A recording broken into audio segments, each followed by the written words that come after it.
unbelievable mentor, and I want you to learn from everything that you've done. You're going to be great.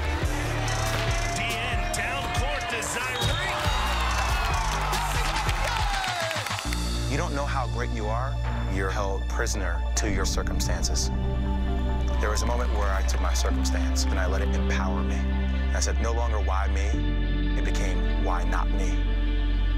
And that's what I want to imprint on these kids. They were built for these type of moments. You could be anybody. I want this experience to change lives.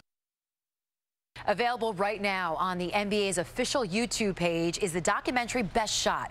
It's executive produced by LeBron James and Maverick Carter, and Best Shot follows former NCAA champion and NBA standout Jay Williams as he returns to his home state of New Jersey to join Newark Central High School's boys basketball coaching staff. #2 pick of the NBA draft in 2002. Jay, thank you so much. Thanks for having me. For joining me. So how did you get involved with this production company and being part of this documentary at so many levels? So randomly, I happened to go to 5-star basketball camp when I was in 9th grade, and on my basketball team was a guy named Maverick Carter, and him and I just absolutely hit it off. And obviously, he's been watching me, I've been watching him, we've always stayed in contact, and he told me that, hey, this is going to be a great opportunity for you to do something that you already do on a natural basis as far as, you know, working with these kids. And I said, tell me about it. He didn't tell me all the details about the school. I said, I'm in. Who's going to be the director? He said, this guy named Michael John Warren. I'm like, oh, you mean the guy that did Jay-Z's Fade to Black documentary? And then I talked to Michael, and he really sold me on it. He said, hey, imagine Friday Night Lights meets The Wire. And I said, where do I sign up? And here we are. So, Newark Central's head coach, Sean McCray, did you know him before this? I did not. I knew of him, and I knew him being involved in the Zoo Crew, which was a gang back in Newark back in the day. Also knew a little bit about his story, about him pivoting, turning that around, mentoring kids, but I had not met him yet. You shot this last year during the 17-18 high school basketball season, while also on ESPN as a basketball analyst and doing all your other jobs. While also having a pregnant wife at home. And how did you, we'll start there because I want to get into the documentary. How did you do all of that? I was just going. My wife is incredible. She allowed me to do it. And the beautiful part about this whole thing coming together was that she looked me in the eye and she said, if you do this, this doesn't just stop when the cameras are off. Like, you have to continue to do this for a long time because these kids, you know, they count on you. And when you start meeting these kids and their dads are incarcerated, their moms are working multiple jobs, you're like, who are the positive male role models in their life? So for me, that mentoring doesn't stop. It still continues today. So this is obviously more than just about the game of basketball. Newark, New Jersey is a character in and of itself. I mean, I grew up 8 miles from Newark. So how does it portray you? And I don't want to give it away because we want people to watch. How does it portray you both coaching and mentoring these kids who have some major challenges? It's real. It's if you've ever seen the documentary Hoop Games back in the day, kind of documents these 2 kids from Chicago. This is similar to that.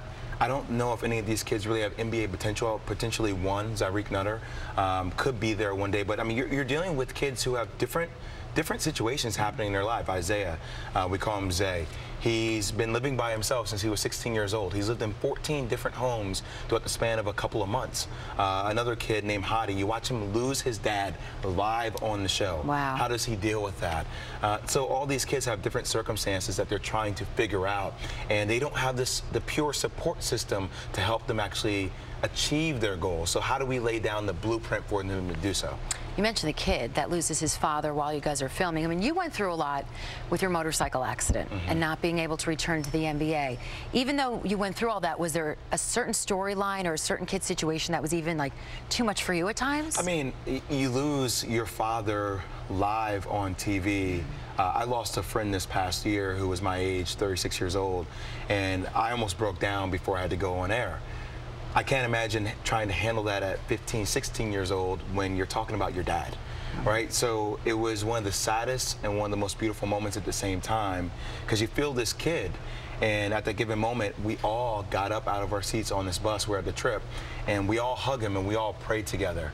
And at the end of the day, everybody has to respect their families at home, but you see how important a team is and how we're all there not only to be there for each other, but to uplift one another. And that's the beautiful part about being part of something bigger than yourself. Were these kids even born? No, they weren't even born when you were drafted or had your motorcycle accident. Nope. Did they ask you any questions about that? They asked me more questions about, how is it to be around LeBron? How is it to be around Kyrie Irving? I see you on TV talking about this. I think for them, it was more so about, hey, you're part of this lifestyle that we want to attain.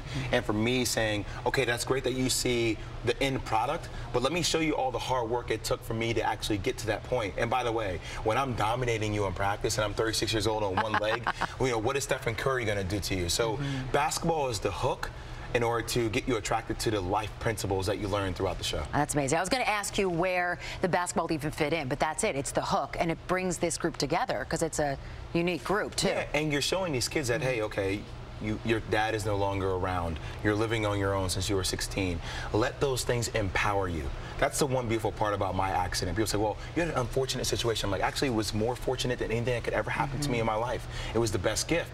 And I use it. I use my scars as badges of honor. So I want them to learn how to do the same thing so they never become hindered by their circumstances. They can prevail. They can achieve anything they can put their mind to.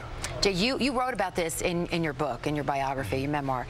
But the motorcycle accident, you're seeing it now manifest in positive ways. But how long did it take you to kind of get past the mistakes, the choices, and what happened? Well, I don't know if you ever really get past it. Yeah. You learn how to work through it. And I had 2 attempts at suicide that failed, thank God. And it took a while for me to come out. I think the way I was able to do it is every successful company has a board. And I think it's the first time I started to look at myself the same way a company will look at themselves. And I was like, well, who am I surrounding myself with? Am I surrounding myself with positivity, people that want to uplift me and can hold me to higher standards than what I help myself to? And once I started to create my board, everything else started to take path. So for these kids, all right, who's on your board? I am now on your board. So I refuse for you to say no. Here's the blueprint for how you can achieve your dream. And let's start surrounding you with people where you look at me and some kids, well, you sound Caucasian. I'm like, no, it's called being educated. So let me help you change some of these stereotypes. Let's break down some of these barriers. So to watch this, tune in to The Best Shot. Yep. It's an 8-part original, the YouTube original documentary series. It started July 18th. You can catch up. You can watch the earlier episodes. They come out weekly, and it's on the NBA's official YouTube and it's free. channel. It drops every Wednesday. So today is episode 3. So a company that's socially aware. Who would have thought? There you go. Jay, congratulations on everything you've achieved. Thank you Looking so much. so forward to what else you've got in store. Thank you. Appreciate it. Thanks for coming.